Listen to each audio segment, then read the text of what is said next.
What's up, YouTube? It's No Bias Boxing here with all the latest on sweet science. Alright, so this is a fight I really want to talk about. It's one that I'm super excited about. Keith One Times Thurman versus Showtime Shawn Porter. It's finally official. They finally got a venue. They finally got a date. June 25th at the Barclays. Man, this is a great fight. It took so long for them to freaking make this thing. So they're supposed to have it for December last year. Things kept happening. I'm guessing it was Heyman behind the scenes. People kept speculating that Thurman was scared, they didn't want the fight. I don't think that's true, man. I think Thurman wants the fight. I just think that Heyman had different plans. Then, unfortunately, Thurman had the accident. Some people don't believe it. I happen to believe it. And got a little whiplash, couldn't train.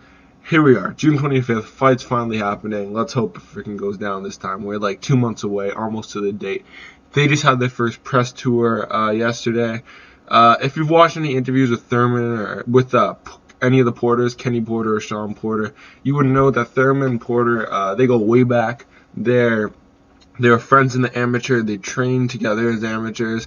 They're on the national team together. Thurman fought at 152 when Porter was 165. So Porter was actually the bigger of the two, even though he looks a little bit shorter.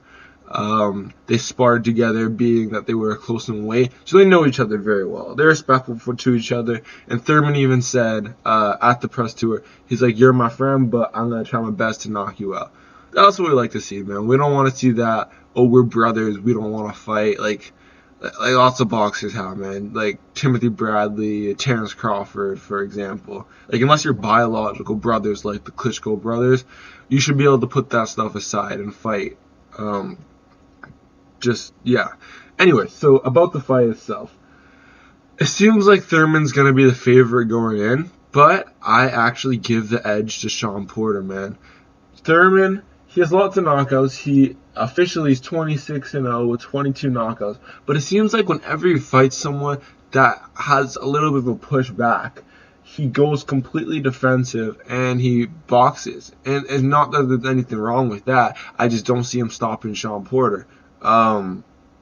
In this fight with Jan Zevek, I'm not sure if I said that right, but he boxed all 12 rounds. He boxed nicely, won the fight convincingly, but he didn't go for it like he would when he's fighting lower level opponents.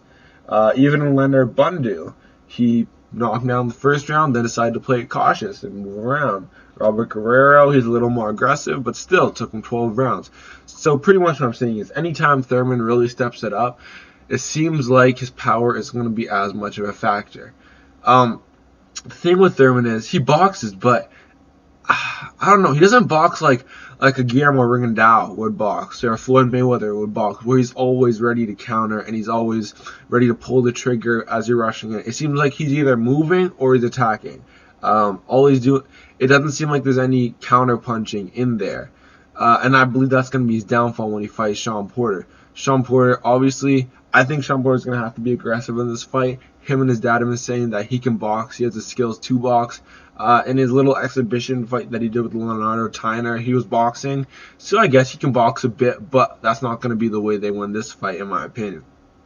They obviously can't just run forward like a bull, but they're going to have to mix it up, jab their way in, and put a lot of pressure on Thurman. And I think that's exactly what they're going to do. I think Porter's going to make it an ugly fight, sort of what he did with Adrian Broder. I think he's going to get inside on Thurman. I think he's going to work and keep working. Kind of like, almost exactly like Tim Bradley versus Devon Alexander, except Thurman's going to be a little more mentally tough and will have a little bit more power, so Thurman will have to be a little wary. I want to talk about the chin, and people keep saying, "Oh, Broner knocked Porter down, so what's Thurman gonna do?" Man, it doesn't work like that in boxing, man. Anybody can be caught. Just because Thurman hits harder than Broner doesn't mean he's gonna knock Porter out. It's not like Porter was really hurt. He let his guard down. AB hadn't really hit him with anything the whole fight, so he came out a little bit. He wasn't completely focused in the beginning of that 12th round. Got hit with a clean shot, wasn't hurt, got right back up, and got right back to work, man. It's not a big deal. Anyone can get hit. Anyone can get hurt. So, yeah, man. I think Porter is going to outwork Thurman. I think he's going to jab his way in, work the body. Thurman will tie him up, and they'll keep going like that. I think he'll just simply outwork him. I wish them both the best. They're two of my favorite fighters, man. I'm happy they're fighting. I'm happy they finally got a date. Let's hope no more injuries through the duration of training camp. Yeah, man. No Bias Boxing signing out.